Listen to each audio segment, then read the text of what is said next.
Historia breve de la teología de la liberación, 1962 a 1990. Roberto Oliveros Maqueo S.J. Hablar de teología en América Latina lleva a hablar de la teología de la liberación. En ella se presenta, por primera vez en la historia de nuestro continente, una reflexión propia y encarnada en la situación de las personas y pueblos de América. La realidad latinoamericana, reflexionada y profundizada a la luz de la fe en la teología de la liberación, ha ofrecido reorientación y ha rejuvenecido la tarea del cristianismo y de la Iglesia. ¿Qué es la teología de la liberación? ¿Cómo ha surgido y crecido? ¿Cuáles son sus aportes centrales? ¿Por qué suscita controversia? Estos y otras preguntas similares es lo que trataré de iluminar y responder en este trabajo.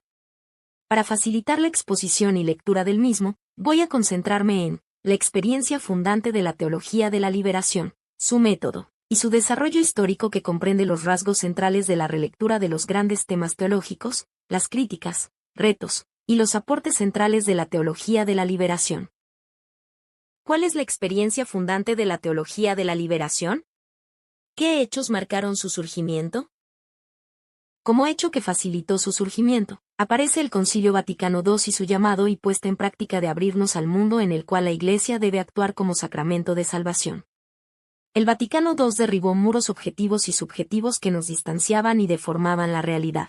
Y al contemplar la realidad en América Latina, el mundo de las mayorías y abrir los ojos a ellas, nos encontramos cara a cara con la injusticia secular e institucionalizada que somete a millones y millones de personas a la inhumana pobreza.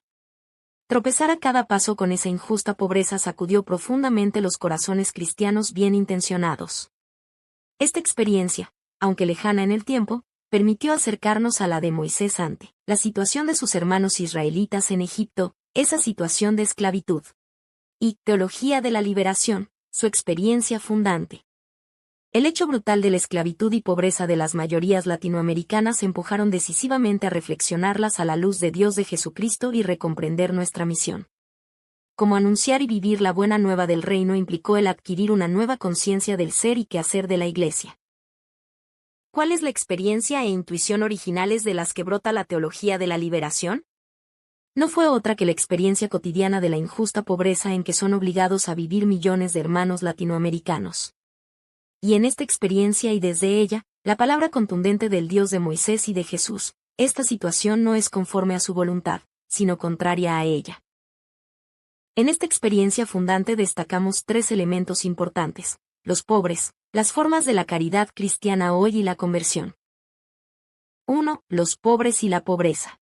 La década de los 70 fue escenario de un continuo debate sobre quién es el pobre y que se entiende por pobreza evangélica. En Medellín se había destacado proféticamente la injusticia en que vivían pueblos enteros. El episcopado latinoamericano no puede quedar indiferente ante las tremendas injusticias sociales existentes en América Latina, que mantiene a la mayoría de nuestros pueblos en una dolorosa pobreza cercana en muchísimos casos a la inhumana miseria. Un sordo clamor brota de millones de hombres, pidiendo a sus pastores una liberación que no les llega de ninguna parte.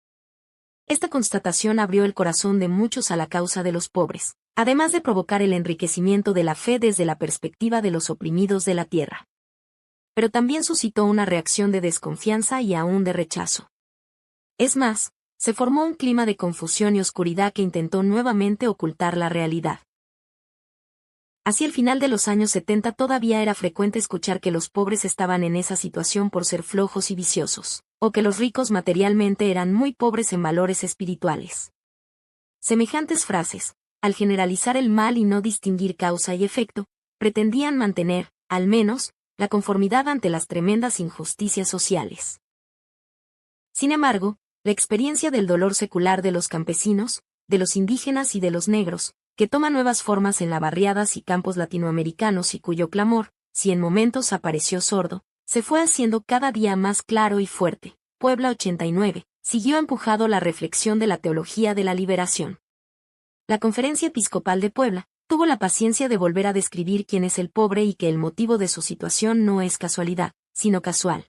Comprobamos, pues, como el más devastador y humillante flagelo, la situación de inhumana pobreza en que viven millones de latinoamericanos expresada por ejemplo, en mortalidad infantil, falta de vivienda adecuada, problemas de salud, salarios de hambre, desempleo y subempleo, desnutrición, inestabilidad laboral, migraciones masivas, forzadas y desamparadas, etc. Al analizar más a fondo tal situación, descubrimos que esta pobreza no es una etapa casual, sino el producto de situaciones y estructuras económicas, sociales y políticas, aunque haya también otras causas de la miseria. Al analizar más a fondo tal situación, descubrimos que esta pobreza no es una etapa casual, sino el producto de situaciones y estructuras económicas, sociales y políticas, aunque haya también otras causas de la miseria. Esta situación de las grandes masas de nuestros pueblos, que proviene, en buena parte del sistema social que padecemos, Puebla 92 y 311 a 313, no es la voluntad de Dios.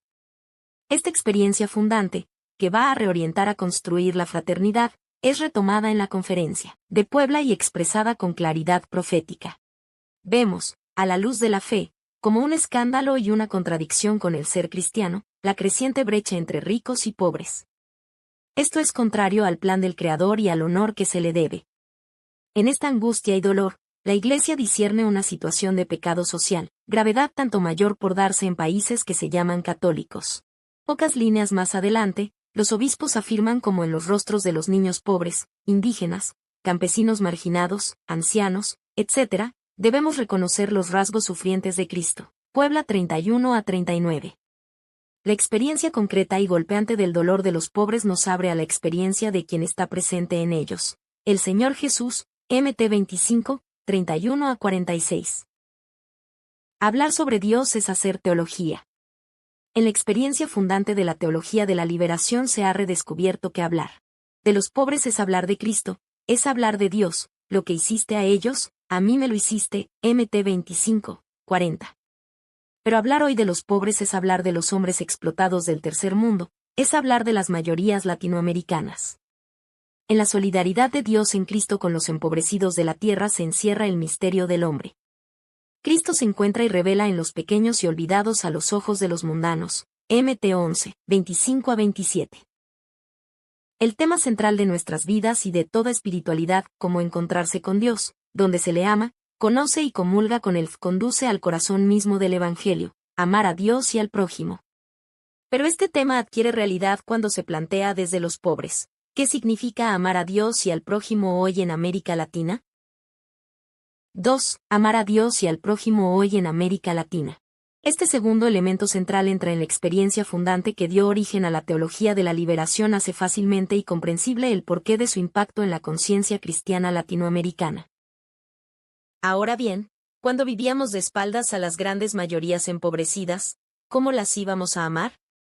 A lo sumo se hacía con ellas ciertas donaciones de caridad, en forma paternalista y asistencial. Abrir los ojos y el corazón hacia los pobres permitió descubrir su situación y vivir la experiencia de ser evangelizados por ellos. La parábola de Epulón y Lázaro se hizo nítida. El rico se encerró en sus cosas y se olvidó de su hermano, LC 16, 19 a 31, Gen 4, 9.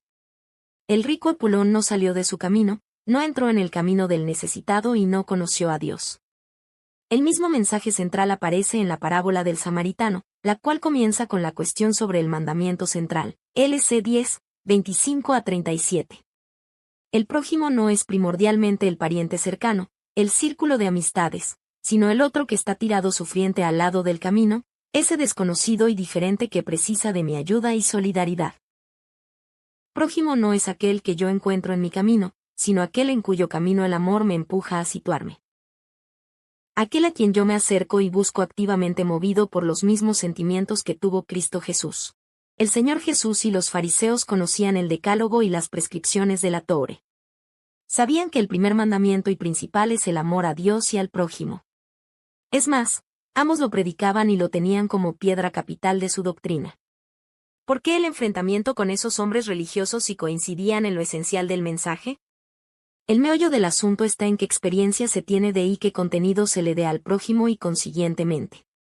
Los fariseos afirmaban querer a Dios y al prójimo, y crucificaron a Jesús. Y por ello no es de sorprender la campaña orquestada en el hoy contra la pastoral y la teología de la liberación. Hoy en América Latina se relee la Escritura, en la teología de la liberación, desde el pobre, desde la clase explotada con la que se hizo solidario Cristo. Y de ahí surge la pregunta, ¿Qué exigencias entraña hoy el amor al prójimo? Esto no es un tema más en la teología de la liberación. Es su corazón. Es la vida, es la sangre que anima la experiencia e intuición original y la existencia de los grupos cristianos en la praxis de la liberación.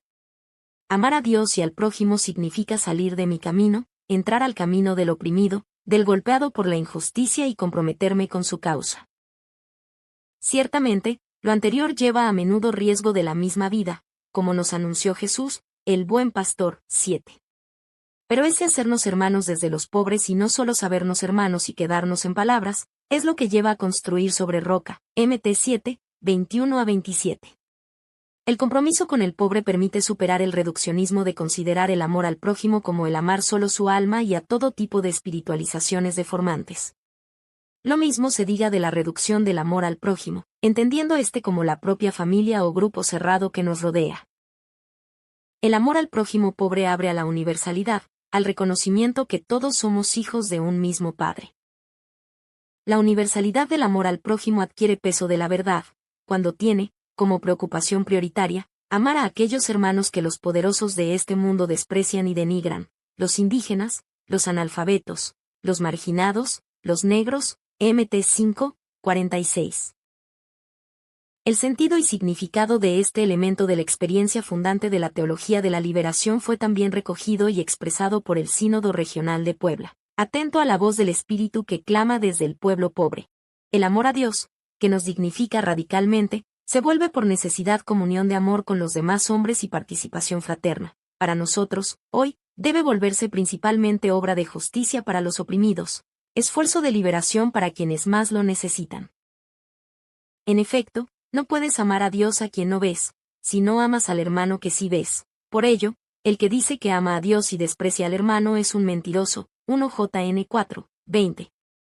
El Evangelio nos debe enseñar que, ante las realidades que vivimos, no se puede hoy en América Latina amar de veras al hermano y por lo tanto a Dios, sin comprometerse a nivel personal y en muchos casos, incluso, a nivel de estructuras, con el servicio y la promoción de los grupos humanos y de los estratos sociales más desposeídos y humillados, con todas las consecuencias que se siguen en el plano de esas realidades temporales.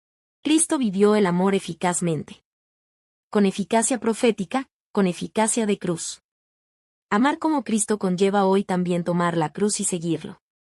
No ocultó el Señor que su seguimiento, dolorosamente, traería escisiones aún de padres contra hijos, de amigo que traiciona al propio amigo, del discípulo que entrega al maestro.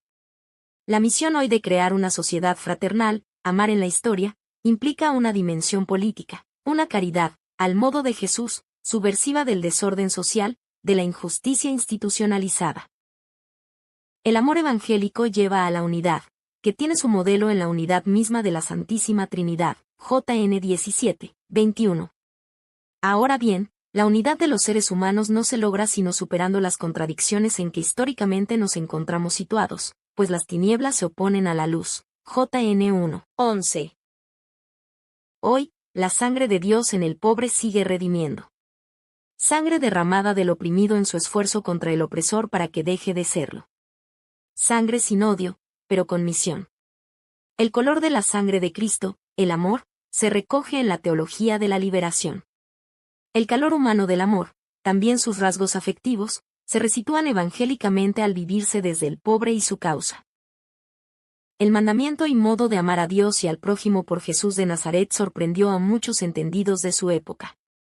Y todavía hoy nos sorprende su estilo de amar y construir la unidad desde los pobres, y sus consecuencias. ¡Qué contradicción! Amar, esforzarse por construir la fraternidad, acarrea persecución y muerte. No hay mayor amor que el que entrega la vida por su amigo, JN 15, 20.